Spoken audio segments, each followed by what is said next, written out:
நாம் தமிழர் கட்சி போட்ட வழக்குடைய தீர்ப்பு இன்னைக்கு ஈரான் நாட்டில் தவிச்சுக்கிட்டு இருந்த மீனவர்களின் குடும்பத்திற்கு ஒரு பெரிய ஆறுதலா வந்திருக்குது. குமரி மற்றும் தென் மாவட்டங்கள்ல இருக்கக்கூடிய 600க்கும் மேற்பட்ட மீனவர்கள் ஈரான் போர் சூழல்ல சிக்கி தவிச்சிட்டு இருந்தாங்க. அதே வேளையில அவங்களோட குடும்பங்களுக்கு இங்க துறைசார் அதிகாரிகளால எந்த ஆத்தென்டிக் ரெஸ்பான்ஸும் கொடுக்க முடியாததுனால ஒரு பதட்ட சூழல்லயே அவங்க எல்லாருமே இருந்தாங்க. இந்த மாதிரியான பதட்டமான சூழல்ல தான் கடியப்பட்டினத்துல இருந்து ரூத் அப்படிங்கிற சகோதரி என்ன தொடர்பு கொண்டு பேசினாங்க. அவங்களோட கணவரும் அந்த 600 பேர்ல ஒருத்தர் அங்க மாட்டிக்கிட்டு இருந்தவர். இப்ப நம்ம பார்க்கும் பொழுது இங்க என்ன நடந்துட்டு இருக்குன்னா, எம்பியை போய் பாக்குறாங்க.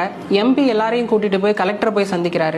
துறைசார் அதிகாரிகள் நாங்க கடிதம் எழுதியிருக்கோம் அப்படின்னு சொல்றாங்க. தமிழ்நாடு அரசும் கடிதம் எழுதியிருக்குது அப்படின்னு சொல்றாங்க. இந்த ஃபார்மாலிட்டி ரெப்ரசன்டேஷனால எந்த விதமான பயனும் இல்லை அப்படின்னு தெரிஞ்சதுனால நாம் தமிழர் கட்சி ஒரு ஆல்டர்னேட்டாக சொல்யூஷன் நோக்கின ஒரு அப்ரோச் எடுக்கணும் அப்படின்னு சொல்லிட்டு நாங்க நீதிமன்றத்தை அணுகணும். சகோதரி ரூத் அவர்களுடைய பெயர்ல நம்மளுடைய நாம் தமிழர் கட்சியுடைய வழக்கறிஞர் பாசறையின் மாநில ஒருங்கிணைப்பாளர் சகோதரர் கிளீட்டஸ் அவர்கள் ஃபாரின் செக்ரட்டரிக்கு எதிராக ஒரு வழக்கு தொடர்ந்தோம் மதுரை ஹைகோர்ட்ல. நேற்று இந்த வழக்கு பதிவு செய்யப்பட்டு இன்னைக்கு இதோட ஹியரிங் இன்னைக்கு கோர்ட்ல நடந்தது. ஃபாரின் செக்ரட்டரிக்கு சார்பா வாதாடின வழக்கறிஞர் அவர்கள் இன்னைக்கு நீதிமன்றத்துல ஒரு செய்தியை சொல்லியிருந்தாங்க. ஏர்போர்ட்ஸ் அண்ட் போர்ட்ஸ் க்ளோஸ்டா இருக்கிறதுனால மார்ச் 14ஆம் தேதிக்கு பிறகு மீட்பு பணிகளை நாங்க பிளான் பண்ணுவோம் அப்படிங்கிற மாதிரி சொல்லியிருக்காங்க. என்ன நடக்க போகுது அப்படின்னு பதட்டமாவே இருந்த மக்களுக்கு இந்த செய்தி ரொம்பவே ஒரு ஆறுதலான ஒரு விஷயமா அமைஞ்சிச்சு. இந்த வழக்குல முக்கியமான ஒரு விஷயம் பேசப்பட்டுச்சு.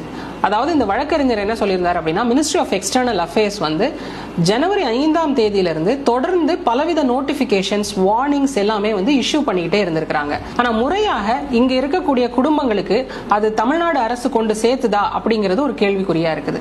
அதே வேளையில மீனவர்களுக்கு இது தெரியப்படுத்த வேண்டாமா, தெரிஞ்சிருக்க வேண்டாமா அப்படின்னு ஒரு கேள்வி இருக்கு. ஆனா மீனவர்களோட வாழ்க்கை மேக்சிமம் கடல்லையே தான் இருக்கும். அவங்க கரைக்கு வர்றதே ப்ரொவிஷன்ஸ் எடுக்கிறதுக்காக தான். சோ இந்த வார்னிங் நோட்டிபிகேஷன்ஸ் எல்லாமே அங்க இருக்கக்கூடிய இந்திய மீனவர்களுக்கு சென்றடைஞ்சிருக்கணும். ஆனா இதை ஒன்றிய அரசு உறுதிப்படுத்துச்சா அப்படிங்கிறது ஒரு கேள்விக்குறிதான். இன்னொரு முக்கியமான ஒரு விஷயம் என்ன அப்படின்னா, இந்த நோட்டிபிகேஷன்ஸ், வார்னிங் சிக்னல்ஸ் எல்லாமே ஜனவரி மாசத்துல இருந்தே அவங்க கொடுத்திருக்கிறதாக சொல்றாங்க. ஆனா நிறைய மீனவர்கள் லீவுக்கு திருப்பி பிப்ரவரி மாசம் தான் ஈரானுக்கு போயிருக்காங்க. ஜனவரியில இருந்தே இந்த மாதிரியான வார்னிங் நோட்டிபிகேஷன்ஸ் அங்க இருக்கிற மினிஸ்ட்ரி ஆஃப் எக்ஸ்டர்னல் அஃபேர்ஸ், டெஹரான்ல இருக்கிற எம்பசிஸ் எல்லாருமே இதை இஷ்யூ பண்ணிட்டு இருக்காங்க.